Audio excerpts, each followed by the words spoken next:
you know, I've spoken to Jordan, and even he said after the fight that you won the fight in his opinion. But then the devil's advocate to that is, yeah, but he's a trainer. He's bound to say that. But then what he said to me is he saw Mark Tibbs, and Mark Tibbs even said to him that you won the fight, and that's obviously the opposing corner.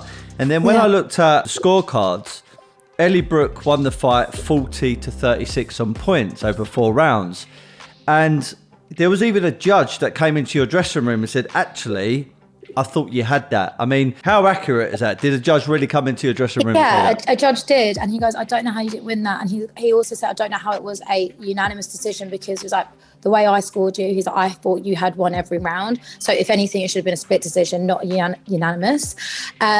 So that's why I was confused. And obviously, yeah, Jordan's my coach, but every time I was going back to my corner, I was landing my shots. Okay, look, let's be honest, my technique wasn't the best, but I had 2 weeks. I was going from an MMA stance and how you throw MMA hands to getting into boxing. And, you know, and also I didn't realise how short she was. So it was a bit, yeah, you know, but yeah, maybe my technique wasn't the best, but in terms of landing punches and having more contact with her face, I definitely had more shots hit her than she hit me. At the end of the day, look, no matter whether your style looks pretty and sexy or it is chaotic, the facts are, if you're the aggressor and you're landing more shots, whether that comes from a windmill or whether that comes from a very, very accurate jab or a straight shot or hook, the facts are you should be winning that fight.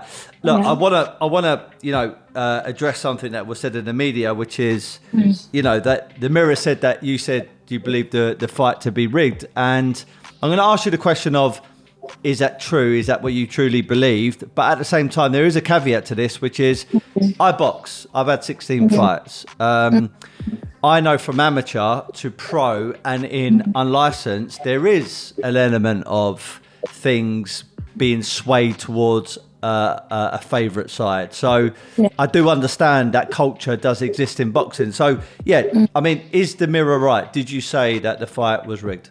From when I left, yeah, to be honest, when I finished that fight, because I had no bruises. She had, if you look at the footage back, she had busted nose, face was covered red. I was barely touched. So when I left, when that fight finished, I honestly thought I had won. That's why I had my hand in the air when they were about to announce it, because I honestly knew I was landing my shots. I knew I'd hit her more than she hit me. So when they said Elle Brooke, I was like, how is that? And how is the score 36-40 and saying that she won every round when she definitely did not win every round, because there was some rounds where she hardly hit me at all. So yeah, I'm curious to know what those points or how she won that. Was it that points were deducted? But coming out of that fight, I definitely thought that I had landed more shots than she had.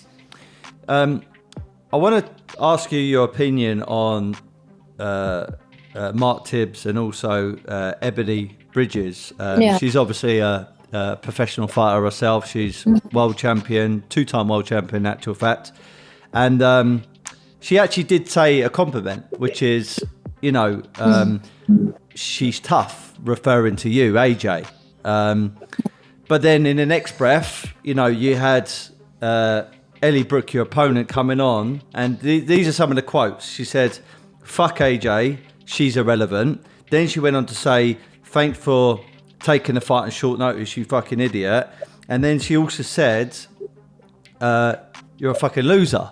And I was quite actually taken back by that, because when she said this on IFL TV, and this is only a couple of days ago from now when we're recording, so that happened on the 17th, I believe. Boxing's always been known as a gentleman's sport, quote unquote, okay, or a professional sport, okay. And typically what happens to sell a fight, there is bad blood, whether that's natural or kind of falsified a little bit just to sell the fight. But then after the fight, no matter who wins, no matter the result, there's a handshake and there's a bit of respect there. It does seem like she's taking this very personally. And it shocks me because, to be honest, even before the fight, I didn't really go personal with her. I didn't. That's not what I wanted to do. I wanted to obviously influence and show the other side of boxing. I wanted to have that experience. So I don't know where the personal thing comes from, because there's no reason for her to hate me. And yeah, when I watched that back, to be honest, I had been interviewed by the Mirror beforehand, and I was saying, I'm really proud of us. We're the only female card. I think, it's great for us women to do that, and I respect her. And I was glad to have done the experience. So it was only when IFL come in afterwards and they told me that she said something completely different. And I watched my fight back yesterday, and I didn't realise whilst I was in the ring with her, she called me a dead ting whilst I was in the corner just after the fight. Like, where's the respect? Where's the sportsmanship? It's disgusting. I think it's really vile. And there's no reason for her to be like that. The fight's done. You don't need to sell any more tickets. You don't need to sell any more PPVs and there's no reason for you to dislike me. And in the interviews leading up, she was like, well, I don't actually have a problem with AJ. Do you know what I mean? Blah, blah, blah. I just want to entertain. Right. So then why are you talking like that after you've won a fight? Which also, by the way, you don't really have the right to talk like that because you only just about won it, if not it being rigged. So, she wasn't as good as she said. She hyped it all up. So why are you talking like that? Because if anything, you should have more respect for me. And also that fight would never gone ahead if I hadn't taken it. So she should just respect that. And I just think in terms of sportsmanship, and Mark Tibbs and Ebony Bridges, they're professionals. They should want only the best side of boxing to come from this, and I have to see the good side, the sportsmanship side, the respect side. So for them to allow her to make those comments and support someone like that, it's quite disappointing for me.